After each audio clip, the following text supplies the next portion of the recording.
Okay, so welcome to tonight's webinar, which is addressing a topic we have not covered before, life insurance. And I want to send a big thank you out to Gary Kaufman, one of our board members, one of our longtime board members, who brought this topic to us and also introduced us to tonight's speaker, who you'll hear about in a minute. But before I introduce him, I would like to introduce our president and CEO, Michael Weimer, to say a couple words. Thanks, Eileen. Good evening, everyone. I'd like to thank Gary Kaufman as well. Gary's a member of our board of directors and been a tremendous supporter of the foundation.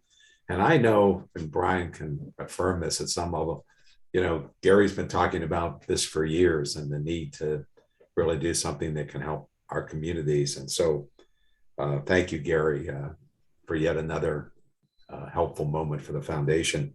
It's all I was mentioning a couple of minutes ago before a lot of people were on. It's also great to be back. It's dark in the east, even though it's early. It's nice to be in fall, I think, and lots going on around sports and everything else. But also, it's a very lively time for the foundation. As I think about the year ahead, we have 21 walks. Hopefully, most of them will be in person. So we're coming most likely to a community near you. We have several virtual wine and chocolates and wine events this winter. We have 3 really significant Heartworks events now. We have one in New York, which is the longest running event. We have one in Houston, which had its first year last year. And we also have St. Louis, which is always a terrific event. Also in the spring, we haven't been international for a while, in the sense of in-person programming. So if you come from Europe, we will be in Paris in late April. We'll have the DeFi Foundation VEDS scientific meeting.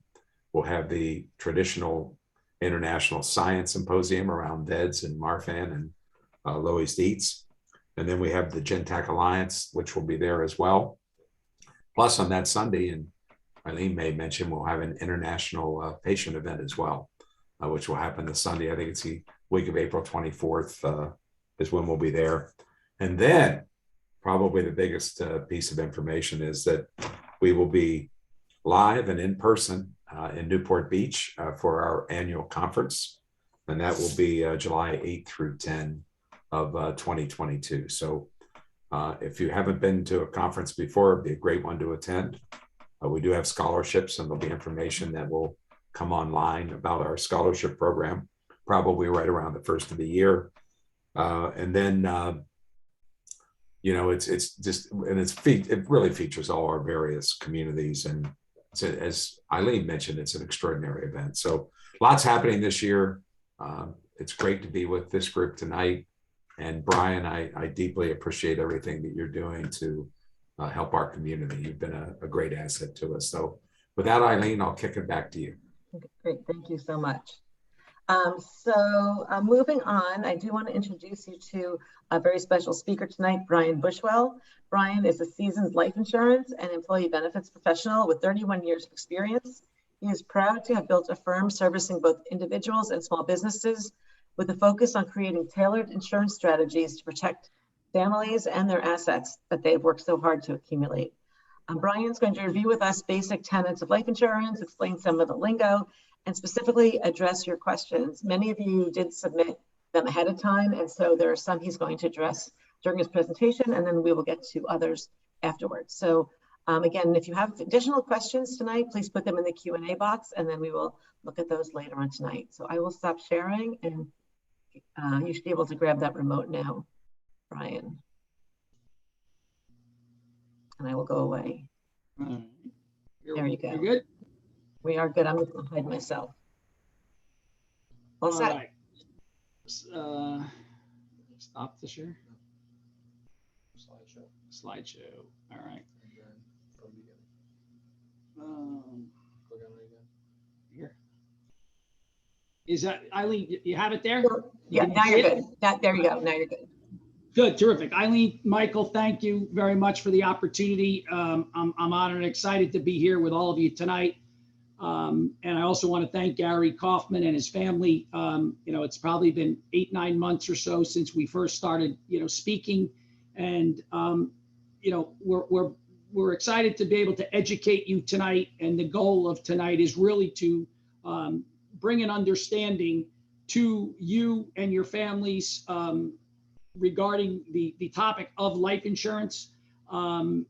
It's really, this is an education portion, and we've been doing this a long time, as Eileen said, and there's a lot of misconceptions about life insurance. So what we're going to do tonight is we're going to basically just provide an overview of the basics of life insurance, explain the reasons why people buy life insurance, review the processes of how you qualify for life insurance, discuss briefly the taxation of life insurance. And as Eileen said, there were many questions that were already emailed in, and we're going to address those. And at the end, you can send us any questions that you have, and we'll be happy to answer those the best we can. So when it comes to life insurance, there's really two types of life insurance. There's term life insurance and there's permanent life insurance. Term insurance is the kind that you rent. Permanent life insurance, and it comes in all different types of flavors, is the kind that you own, and it's permanent. Right? The term insurance is a plan where it's for a period of time. It does not build any equity at all. You're basically renting it. And term insurance comes in 10, 15, 20, 30, 25, 30-year durations. The longer the duration, the more expensive the premium is. And term insurance, there's a lot of reasons why people buy life insurance. It's inexpensive, it's temporary, it's a very inexpensive way to cover somebody in the event that they need to make sure in the event of a death that there's going to be proceeds paid on a tax-free basis. When people bring up permanent life insurance, many times they equate that with whole life insurance. Whole life insurance is a permanent plan. However, permanent life insurance comes in it's whole life, it's universal life, it's variable universal life, it's index universal life. And the difference between those plans are basically where the insurance company invests your money. But in all those cases, the permanent life insurance builds equity. It's an asset. The accumulation is yours. The asset, it's an asset. There's no right or wrong answer when it comes to buying life insurance. There's two additional types of life insurance. Second to die life insurance is basically used for people who want to insure two lives. The premiums come at a discount. The death benefit is not paid until the second death.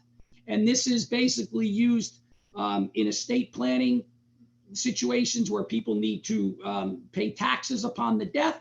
And it's very popular when people need to, in a special needs planning situation.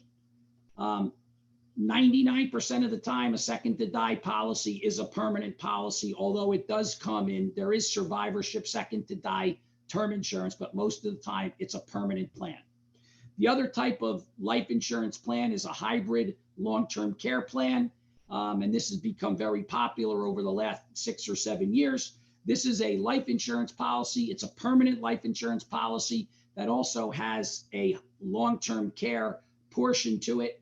If somebody died, they would certainly pay a life insurance policy. However, the focus is not on the death proceeds. It's more on the long-term care planning, and we can get into that as well if anybody has any questions. All right. Why do people buy life insurance? Well, they buy it for a lot of reasons. They buy it to replace somebody's income, all of it, or a portion of it if somebody passes away. They buy it to pay final expenses, to pay for a funeral. They buy it to maintain a family's lifestyle. You buy it to establish a college fund, retirement fund, a wedding fund, or a rainy day fund. You buy it to pay off a mortgage, any loans, any debt, a bank loan you might have. It's used for business purposes. It's also used to create an estate. Young people, when you start out, a lot of times, you're trying to build an estate. You don't have any assets, and you buy life insurance because life insurance creates today a death benefit. And it's important for young people because they save money in a life insurance policy so it can create an estate that they might not have at an early age. On the flip side, people buy life insurance to preserve an estate. Somebody with a taxable event upon their death, an estate tax problem, they buy life insurance because it's used to pay off the taxes, because you can pay the taxes with a big discount. And the way you do that is you put that into a trust, which I'm going to talk about briefly. People buy life insurance to leave a legacy. They buy it because their assets are X, and they want to make sure that after they retire and they pass away, that they can leave a legacy. They can leave a life insurance policy tax-free to their spouse, to their kids, to their grandkids. A very popular reason why people buy life insurance today is because they want to guarantee their future insurability. What does that mean? That means when you buy a policy, the younger you are, the cheaper the premium. But a lot of times people are concerned about what is my future insurability. And when you buy a policy, there's a guarantee of future insurability rider that you put on there. And it guarantees when you get your policy at whatever age, at age 25, 28, 30, 31, 34, 37, and 40, you have the right to purchase insurance in the future at those specific ages, regardless of your physical condition. It's a rider that's put in the policy. So in summary, there's no one reason why people buy insurance. They buy it for a myriad of reasons. All right. The taxation of life insurance. This is not intended to provide any tax or legal advice, but these are just the basics of taxation. When you buy life insurance, generally, life insurance premiums are not tax deductible, whether they're paid by an individual or a company. Not like an IRA where you can take a tax deduction or a defined benefit plan or a SEP plan. These are basically, life insurance premiums are not tax deductible. In permanent life insurance policies, as we said, they build a cash value. That cash value, because this is a permanent policy, it grows on a tax deferred basis. The cash value that's built up in the plan can be accessed on a tax-free basis without paying any taxes. You can actually put money in, withdraw the money, and still maintain a death benefit. If you had a permanent policy, and let's just for argument's sake, somebody put in $100 a month for 10 years. So they put in $1,200 a year for 10 years, and they paid $12,000. If the account grew to $20,000 and they surrendered the policy, the difference, the gain, the $8,000 that was in that plan, if they surrendered it, would be taxable. 99% of the times when somebody owns a life insurance policy personally, and I say personally, individually, it's not in a trust or it's not owned by a bank or what have you. If somebody dies, the death proceeds are payable to the beneficiaries, income tax free, which is tremendous. If an insured is the owner of the policy, has any incidents of ownership in a policy, that the death benefit, because they own the policy, is included in the person's estate for a federal estate tax purposes. So a quick summary: somebody dies, the life insurance is generally, the death benefit is paid tax-free. The cash value, the accumulation, grows on a tax-deferred basis.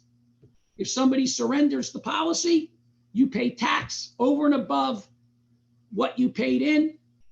And again, if somebody owns the policy, they're the owner of the policy, and they have incidents of ownership of the policy, and they died, that is included in their estate for estate tax purposes.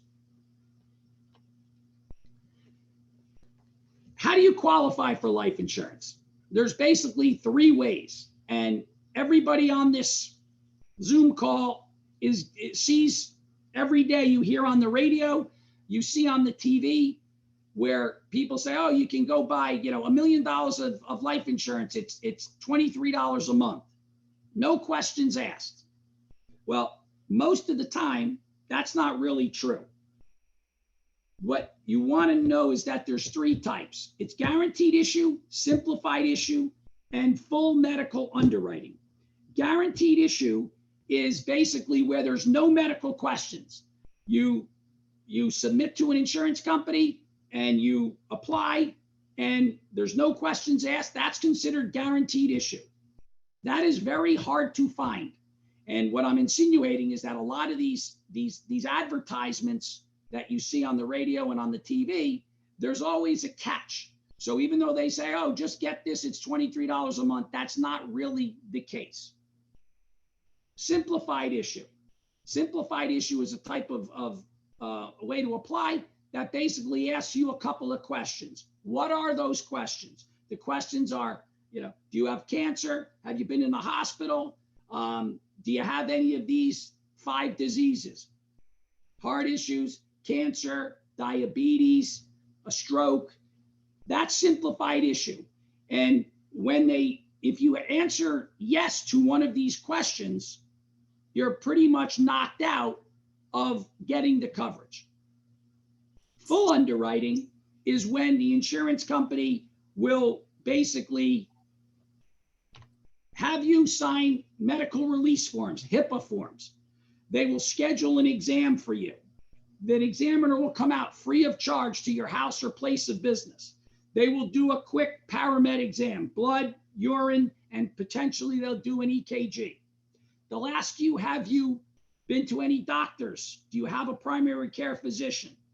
And you'll tell them, and if you do, then the insurance company will write and get copies of those records. So when you do that, they take your medical release, they take the results of your medical exam, and then they marry that with all of your existing medical records. And they take that, and then you underwrite. And the way we do it is we would take those records, and based on the situation, we would then we represent probably on a daily basis 50 to 60 insurance companies. We would go and negotiate with 10 or 15 of those carriers. Sometimes it's less. And we would then see who has the best rate, who has the best product, who will take that risk. We get those offers, and then we would sit down and say, you want to have a call? Do you want to have an in-person meeting and discuss this? So the full underwriting, in my opinion, really gives you the best opportunity to be able to get coverage, because you're now divulging all of your medical history. On a guaranteed issue basis, really the only way that somebody can get insurance on a guaranteed issue basis is basically through a program that's offered through an association or through your employer. And I will say that if anybody has any medical history, anything that is a concern to getting insurance, if you ever have the opportunity to get a guaranteed issue plan where they're not going to ask any medical questions and you need the coverage, I would suggest that you look at that opportunity to do that, because when they say guaranteed issue, they have to give you the coverage. However, it doesn't mean that the rates are always competitive. However, if you have an opportunity, you need coverage, and your workplace is giving you something, I would suggest that you take a look at that, and we're always happy to give you a second opinion to let you know if it's a good deal. All right. People ask, how much life insurance should we have? Well, that's up to the individual person or family. Every situation is unique. Life insurance, basically the factors are, it's your age, it's your income, it's your debt, it's your health, but it's your goals and your overall objectives. So the question becomes, what do you do? Why do you need coverage? What's the purpose of it? And you kind of back into it. So if you had 100 people that were looking to get coverage, you're not going to have 100 of the same answers. You're going to have a lot of people that have similar issues, and some people have unique issues. So there's really not a tailor-made situation to buy insurance. This next slide discusses what we call in our industry called the human life value. We see a lot, somebody, when they're buying insurance, they say, I need $250,000 of coverage because I have a $250,000 mortgage. What people fail to recognize is that the $250,000 might pay off the mortgage. However, they're not really looking at that person as the potential income that they might earn. And if you look at this slide on the left-hand side, it says years to, age 65. So if somebody had 35 years to age 65, say they're age 30, and they were making $50,000 a year, their human life value without any increases in pay, they would have earned $1,750,000. Sometimes people forget that. If somebody's making $100,000 and they're the same age, over the course of getting till age 65 without any increases, they would have made $3.5 million. So we alert people to really think of the big picture, think of their future earning potential. And a lot of times, people don't realize that. So, again, if you have a machine that was going to produce $100,000 a year, right? People will go out and they'd say, oh my God, I'd have to insure that machine to make sure that if something happens to it, the $100,000 wouldn't come out each year. And that's what we're talking about. People sometimes they insure themselves for less than what the value really will be long term. And that's called the human life value. All right. Again, this is a topic where today, with tax law changes, regardless of your political affiliation or what have you, today the government allows people to, on an individual basis, gift $15,000 to as many people as they'd like, or a married couple, $30,000. What people are doing today, whether they have an estate tax problem or they want to leave a legacy like we spoke about before, the individual or the couple, they apply for life insurance. They apply, and if they get approved. The idea is that you can keep this insurance from being taxed, and you set up what's called an ILIT, an irrevocable life insurance trust. So although the individual or the couple, they are the insureds, the trust is the owner and the beneficiary of the policy. What you would do is you would make a gift.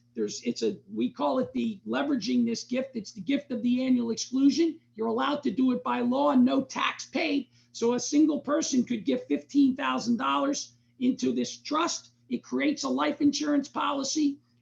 Or if you had a couple, you could do $30,000.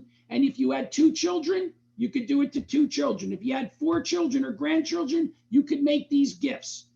And the idea of this is the gift creates tax-free life insurance that can be passed on to loved ones to pay the estate tax or not, or to leave to the loved ones. And just to give you an idea of somebody who's basically a 40-year-old male in good health, if they gifted $15,000 and took advantage of this, that would create almost $3 million of tax-free life insurance that could be used to pass on to their family, free of any tax. If you had a couple, and like I said before, when you buy a second to die policy, they're basically coupled together. The premiums are discounted, and a couple, if they gifted $30,000, they would be able to create almost $7 million of tax-free life insurance. But that's just something that's very positive that's going on today. It's a tremendous opportunity for people. And I'm just using the gifts that the government allows. Somebody could gift $2,000 or $5,000, or you don't have to earmark 15 or 30,000. The point is that people can leverage anything that's comfortable with them. And they just want to make sure that it's set up where the life insurance is tax-free. All right. So going forward, I'm going to get to the questions. Eileen, is there anything that should I just go forward with the questions? Yes, definitely. Go ahead. Right. That was great. Thank you. All right. So what I just tried to do is give you a quick, summary, like I said. And, again, it's more or less the life insurance. It's somewhat complicated, but it's really not. It's when you have an understanding of why you need it or how you get it, that really drives the process. The questions that Eileen had given me, I'm going to do my best to answer these. And we probably got maybe, 10 or other questions in addition to these, and we tried to lump them together. So to give you a better understanding. So the first question was, are certain types of life insurance policies more likely to, to be approved for a person with VEDS, Marfan, or LDS? Is it term or universal life? In most cases, a permanent policy is more likely to get approved because the insurance companies are able to price those better than a term insurance policy. And when, again, a permanent policy, it could be the universal life, whole life, variable, or what have you. Right? Are there certain companies that are more likely to approve a person with VEDS, Marfan, or LDS? There's no specific company that today is saying we can solve this problem for a person with one of these conditions. Although in our work with Michael and Gary, we've actually discussed with multiple companies the situation and they are looking forward to assisting and helping if people are looking to get coverage. So what we do is we don't underwrite with one specific company at a time. We go to these 10 companies because some companies have an appetite for something that another company does not. Somebody with a heart condition, somebody with that had cancer, somebody who had HIV, you never know who they're going to come up with. And sometimes when we underwrite with, 10 companies, the same person can get declined from one specific company and get a standard or preferred policy from somebody else. Right? Would a person with VEDS, Marfan, or LDS be better off getting a variable or fixed annuity with a death benefit rider to pay out beneficiaries than rather buy a life insurance policy? The answer is no. When you buy a life insurance policy, the day you pay your first premium, the life insurance creates a large death benefit, whatever that is based on the person's age and health and the premium. A death benefit rider in an annuity basically is a rider that you put on an annuity, but in order to create an annuity, you have to put money, a large chunk of money into the annuity, whether in a lump sum or you want to pay on a monthly basis. So the rider is really a small portion of the annuity, that it's not a large death benefit. So whoever asked this question, this is a very popular topic today, is our annuities. You turn on the TV, you've got Susie Orman, you've got everybody talking about, annuities. Are they good? Are they bad?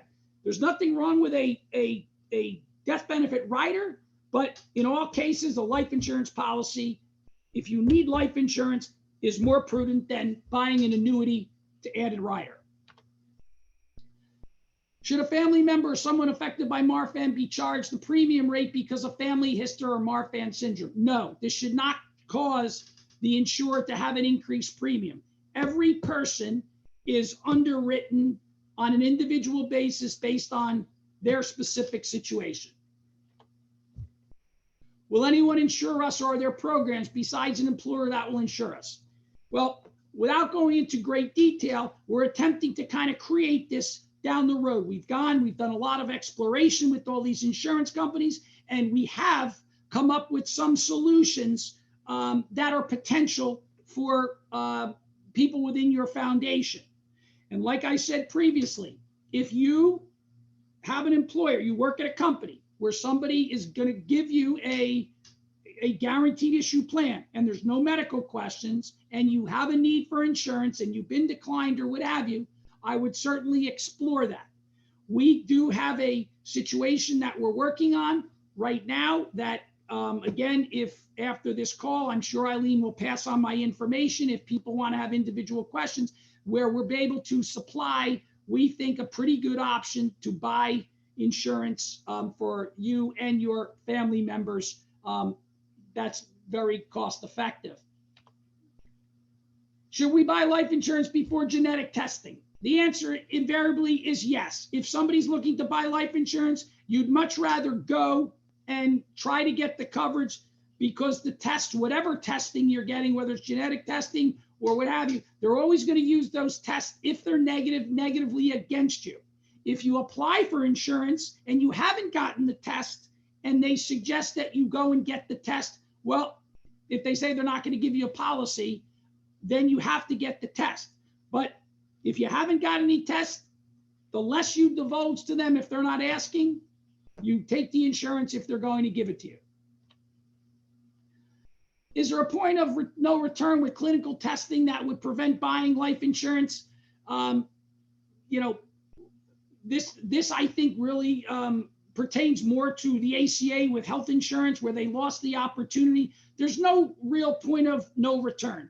I would encourage anybody who needs to secure coverage, you know, get it as quickly as possible if they can, because every case is done on an individual basis. All the facts, the personal history, the medical history, their current condition is all assessed. So, you know, if somebody's parent was denied 10 years ago, 5 years ago,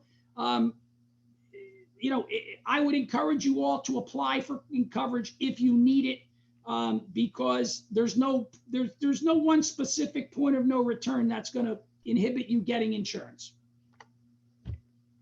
Somebody asked, it's been 40 years since I was denied because of VEDS and I never tried again. My mom applied for life insurance for me after my dad died because it died and I was an equal breadwinner. Is there any point in trying again? In this particular case, absolutely. The insurance companies and Michael and Gary have, you know, we've given all kinds of results and research. So the longer somebody is alive, that actually helps the case. You know, every day things are changing, things are advancing. So just because you may have been declined in the past, I would tell you that that's probably not the case today, right? How can we get life insurance? I was told I never could because I was diagnosed with VEDS. Each case, like I said, is on an individual basis. And after this, we'll you know, provide some options for Eileen if you guys want to, you know, to learn more about how we can help you. But this is just purely educational. So the answer is there are opportunities for people to secure coverage, right? This would be quite helpful. Figured this was off the table. Unless, you know, the coverage was prohibitively expensive. That's not the reality. There's certain options for people that have these various conditions. So again, there are options. One place denied me for VEDS, the other, you know, only approved me because it was a 25-year, $150,000 policy. Any longer, more expensive. Since I was pregnant, they let me add on a rider. Again, every case is individual. And there are cost-effective solutions, I think, that you know, we can explore. So that's it, Eileen. That's it for the presentation, my summary, and the questions. So if you want us to take additional questions now, I'm happy to do that. Great. So why don't you stop sharing, and I will get myself back on here. I'm going to stop sharing. You stop sharing, and you just see us now. Great. Okay. Great, thank you so much. I love the overview, and I love that you so specifically addressed the exact questions people had. I see some more in the Q&A, but let me ask you a couple of things that were pre-submitted. There were a lot of questions about children getting life insurance. So, you know, somebody said we never thought to get life insurance for a child before the diagnosis. What are the options now? What if the child is denied life insurance? They have Marfan syndrome. Can you talk about children getting life insurance a little bit? Sure. I touched briefly on one of those slides about the guarantee of insurability. You know, children, we see it all the time. It's important for children to get insurance, and it doesn't have to be a large amount. But I would suggest that if people had children that wanted to get it, the earlier you are, the younger you are, the better off you are, because A, it's cheaper, and B, you can add these guarantee of insurability riders. And let's just assume a child bought a $100,000 policy, let's say, at age 10. You have put that rider on there where you might be able to, the insurance company calls them units. You might be able to add 50 or 75 units. So at age 25, they might add another 75 units or 75,000. So they go from 100 to 175. At 28, they can add another 75 and so on. So by the time they're 40, they might be able to have 500,000 of coverage guaranteed issue. So it's a good idea, and it's smart. Okay, great. Thank you. You know, Michael mentioned earlier tonight about clinical trials coming up for treatments for VEDS. So there are treatments for these conditions, whether it's things that prolong life for people with Marfan or Loeys Dietz, or if the clinical trials for VEDS prove fruitful and there is a treatment. Does having treatments for these conditions help your insurability? Absolutely. It's obviously going to, provide longevity. And the more information that we have, and Michael is, supplied a lot of information to us. So the more information that these insurance companies have and they can base their decisions on, the more important it is. These conditions that we're talking about, a lot of the information we learned along with Michael and Gary's help is that a lot of their information is old. So all these clinical trials and certainly the research that your doctors associated with, with you have been provided. So the more information, the better, the more trials, it certainly helps. It sounds like we have a lot to do from the foundation to actually educate all these life insurance companies so they have the best information. So thank you for adding that to my to-do list. That's very important for everybody. Is any of this information relevant for people who don't live in the US? Because we do get a lot of questions for people in other countries. Are you safe? So, I mean, it's not much different for people who live outside the, U.S. There's a lot of companies, the major players that you hear of, a Prudential and AIG. They have the same products in other countries. So it would, in my opinion, I think it wouldn't matter if they lived outside the country. It all applies. Okay. Oh, okay, great.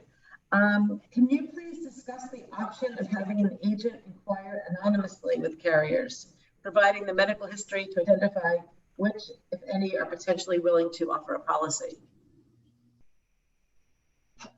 You just cut out a little bit. I'm sorry. So what about the possibility of having an agent inquire anonymously with carriers, providing medical history to identify which, if any, are potentially willing to offer a policy? Could an agent do that? Was that a good idea?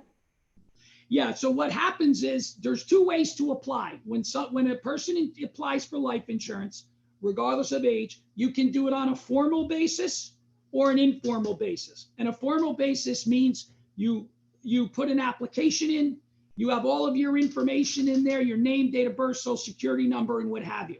When you go in there, the insurance company will input the application, review all of your medical information, and then they'll make a decision based on that. If somebody is approved, fantastic. If you're not, what happens is they take your data and you're now in their system where all the insurance companies basically share. If you're denied, all right, you go into what they call the Medical Information Bureau, the MIB. What we do almost 100% of the time is we do it on an informal basis. It's not really on an anonymous basis. You would still need the HIPAA form, sign in the medical information, name and date of birth and what have you. But when the insurance company looks at this, what they'll do is they'll then say, we think this person is a standard risk, or we think this person is a table C, or this person is a decline. And if they decline the person, it does not go, the MIB is like their credit report. So it does not hinder that person. So that's a great question. And that's kind of how we do it. And we've actually done this just recently with a couple people associated that we had met. And you want to do this because you want to be able to get a objective look, but at the same time, you don't want that person to get hindered long term. Okay, great, thank you. Yeah, no, that was great. What about somebody who has recently had aortic surgery or any other kind of heart surgery? What's your best advice for them about getting life insurance after they've had the surgery? And I have the same question from somebody who is like in their 20s and somebody who's in their 60s. Okay, well, again, if somebody who just had surgery, under the normal circumstances, they're going to, if they went through the full underwriting process, they're probably not going to get approved coverage. However, if you went through one of these guaranteed issue programs, right, through an employer or some of the things that you and I have spoken about, where you have this program and it's on a guaranteed issue basis where they're going to basically, ask you, are you in the hospital? No. Are you actively at work? do you have these conditions? There is a program, and those guaranteed issue programs that companies offer, you can get coverage. I should have mentioned this before. If somebody is buying coverage through their employer on a guaranteed issue basis, and they have a medical condition, what you want to ask is, can I take this coverage with me? Is it portable? That's very important. A lot of times insurance companies will put in a group plan where you can go buy 100 or 300 or 500,000 of coverage, and it's great. But when you're working there, you can pay the premium for it. But if you leave, you lose that. A lot of the big carriers, the MetLifes of the world, the Principals, the Prudentials, they have an option in there that it's fully portable. So if somebody, is going to go through their employer, they want to ask that question, because it's great to have the coverage when you're working there. But if you're getting it on a guaranteed issue basis and you want to take it with you, you have to make sure it's portable. And there's no cost for that, but you need the rider to be in there. Okay, great. Somebody actually is talking about retirement here, and they say they may retire next year and have the option to continue employer-sponsored life insurance by taking on 100% of the cost. Are there any other options? This is somebody who has VEDS and has had aortic surgery. Okay, so the insurance that they have now is through their employer, and it sounds like their employer is subsidizing the cost of that insurance, right? Right, but will not be subsidizing once the person retires, but they can continue it by paying it. Is that a good idea, or what else? Yes, absolutely, it's a good idea. If they've had VEDS, they've got these conditions, you want to take that coverage, because if you're not going to be able to get it someplace else, you've got to work into your budget to make sure that you can afford it. But the answer is, you take that unequivocally. Yes, you take that with you and pay the premium. Great. Okay, you talked about this a little bit. Here's somebody who I think has a Marfan diagnosis. They said they could only get coverage that costs as much as our mortgage. And that wasn't enough. So what do you suggest for them? Reapply? The premium was what they wanted them to pay. It looks like the coverage, what they were able to get insured for, was only their mortgage amount.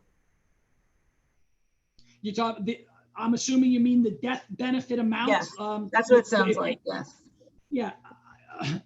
Again, I wouldn't think that they'd be limited. In our research with this, unless their mortgage was some, $20 million or something, which probably isn't the case. I would think that they can do better than that, outside, and we're happy to assist and answer a question, on an individual basis. Okay. All right. A lot of these questions have been answered. Let me see what's in the Q&A box here. If I can get here. We did that. Okay. We talked about children. How long do you stay on that denial list, MIB? Indefinitely or for a certain duration?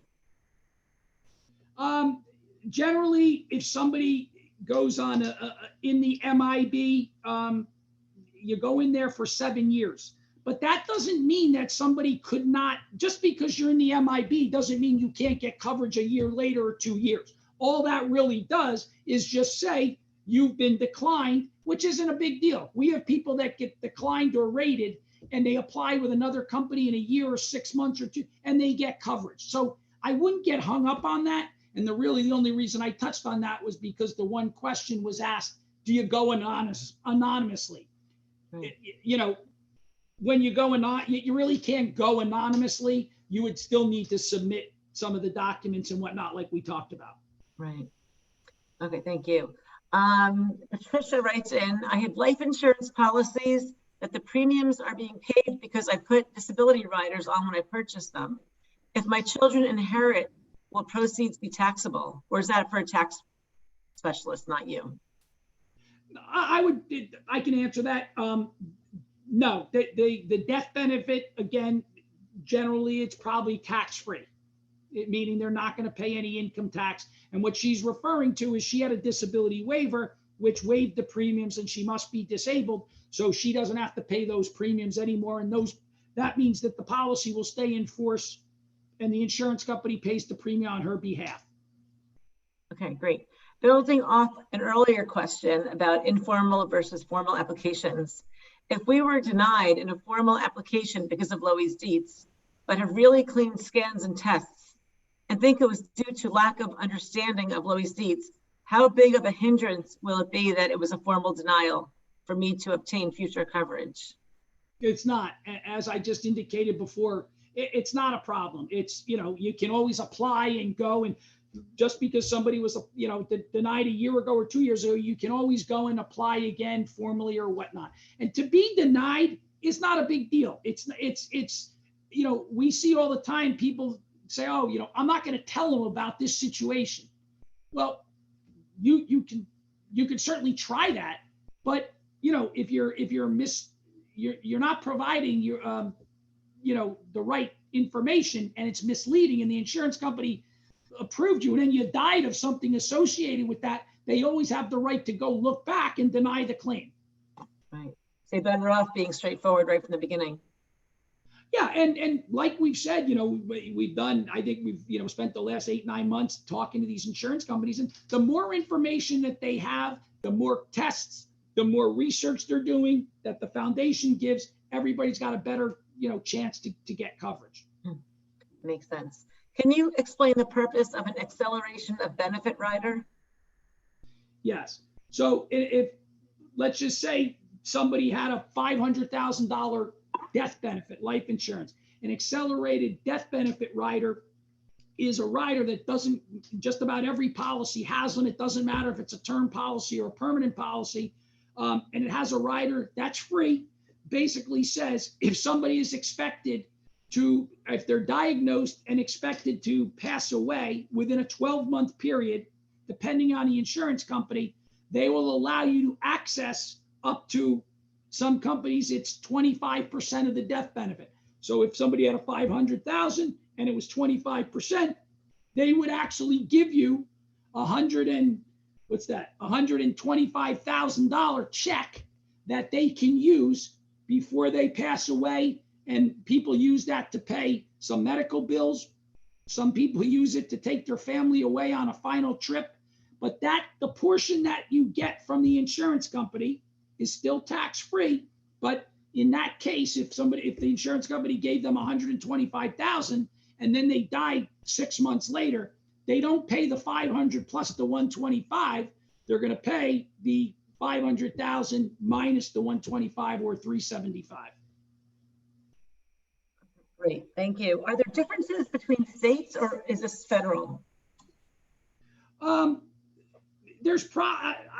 don't know the exact answer to, I don't think there's a lot of state differences in the riders and what have you, but some states are a little picky the way they do things. Mm-hmm. We're licensed in just about every state, and there's maybe one rider's approved a little differently in another state, but in generality, they're all pretty much the same. Okay, that's helpful. Somebody writes in, I have a 15-year term life policy that will come due in about 3 years, at which time the policy premium will increase exponentially. I purchased this prior to my confirmed diagnosis with genetic testing. Do they ask medical questions after the 15 years? So in that particular case, that person bought a policy that's got 12 years ago, and they're paying a premium. So when I indicated on the term policy, in year 15, the premium jumps from what it is exponentially. However, within that policy, they probably have what they have is a convertibility feature, and they have the right to convert that policy to something that's going to extend past the 15 years, regardless of their medical condition. I would assume, because most of these policies have these, that they have that rider in the policy. So they have the right to convert that, and no one has to ask any questions. But if they want to keep the policy in year 16, whatever that updated premium is that they're going to do, if they're happy to pay that, the insurance company is not going to come back and ask medical questions. Okay, good to know, good to know. Something to see what else I have here. All right, I think we really addressed, everybody asked a lot of questions that were very similar. So I think you've addressed most of these questions here. So I want to So this was really very good. Does anybody have any other questions they want to put in here? Let's see. People want copies of what's in the MIV about themselves and their family members. Is that possible? I would say yes. I would say you can get that, and the way to do that is if they applied with a specific insurance company, I would say that the insurance company could supply them with what they put in the MIB on their behalf. Okay, and okay, one last question. Can you explain how to convert life policy to long-term care policy? Long-term care coverage, sorry. To convert it to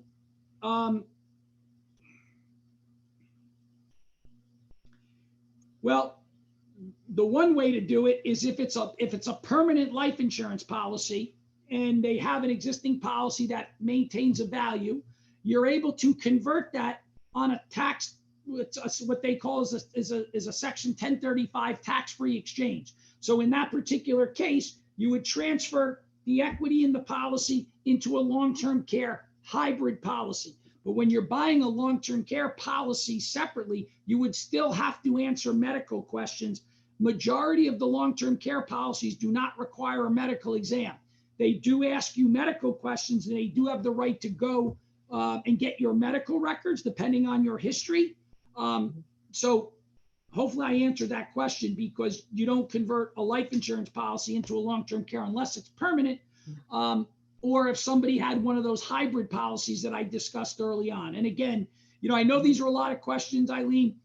I'm assuming you'll pass on my information. If people have individual questions, we're happy to take any emails, questions, or what have you whenever they want. That's great. Thank you so much. Michael, do you want to chime in here? Well, I think Brian should have a radio show, first of all. That was amazing. And, we've done a lot of these webinars, and I don't remember ever having the questions answered like you did in the first part of the presentation, which I thought was great. She gave me the questions. We answered them in advance. Don't worry. Well, I'll tell you what, that's really good technique. And it was fascinating. I just want to say thank you. And to Gary Kaufman, the Kaufman family, for getting all this started. He referenced me a few times. I was a little player in all this happening, but others were not. And, we did gather a lot of information, and, I think it would be great if we could solve this opportunity for a number of individuals and families. But thank you. You were just terrific. Yeah, that was great. And so we'll have a follow-up email to everybody who's on, or everybody who registered, even if they couldn't make it. So they will have the direct link, and we'll obviously share it more widely as well. And Brian, if it's okay, we could share your contact information with the people who absolutely as well. You are like the doctor of insurance. Yes. I really like a lot of thanks in the chat box. So I'm just going to share my screen with a couple of final comments here. I can find my screen. Here we go. So we did that already. I just want to let you all know that, like I said, we're going to share Brian's information in case you have more life insurance questions. Several people did submit questions not related to life insurance. So I will try to get back to you on some of those, which were the easy questions. And if you have any other medical questions, you can certainly send them to Jan Lynch, the nurse who was the director of our Help and Resource Center. And those are the different URLs you can send her questions through. Our next webinar is November 4th, Children with Marfan, Low Seats and VEDS, More Than Medicine. This is not about this is not about drug treatments. This is about common psychiatric, developmental, behavioral, and learning problems that are observed in patients with Marfan syndrome at the Stanford Connective Tissue Disorders Clinic for Children. And we have 3 incredible presenters who will discuss the examination of possible associations between these problems and genetic biological aspects of Marfan syndrome and related conditions. So they're going to talk about another topic that we have not talked about before. So hopefully you'll be able to join us for that. And I will send the registration rather, in the follow-up email this week. Michael mentioned Walk for Victory. Our next Walk for Victory is in Orlando. So if you are in that area, please join us. And then we'll be in South Florida, February 6th, and Southern California, February 26th. If you'd like to find the walk near you, go to marfan.org/walk. And we'll have family teams, we'll have Team Low Seats, Team VEDS. And we, as you can see in the picture, we're keeping it very safe and having a great time seeing each other again. So we do hope to see you all there. And Michael had mentioned VEDS Action Month earlier. There's a big webinar coming up October 26th, Understanding Clinical Trials. And that'll be really informative. And I know it's very, very exciting for the VEDS community. There's digital swag. You can help raise awareness, share your story, conduct medical education. All that information is available on the VEDS Movement website. And just to remind you, we are all here for you, and I'm here to answer your questions. Hopefully we did that with life insurance tonight. Brian, any final words before we say goodnight to everybody? I just want to, thank you for having me a part of this. And I know, there's probably some things that people are going to think about tonight or tomorrow, what have you. And there is no question that is a stupid question. And there's no question that's too menial to ask. We're here. Email us, call us. We're happy to help and assist. And again, people might think of some things that on their existing policies, we're, as your partner, we're here to help in any way we can, and we appreciate it. Great. Well, thank you for your time tonight, and for the extensive time you put into putting this presentation together, answering the questions, and we really appreciate it. Very welcome. Thank you, everybody, and have a great night. We'll see you next time. Thank you. Thank you.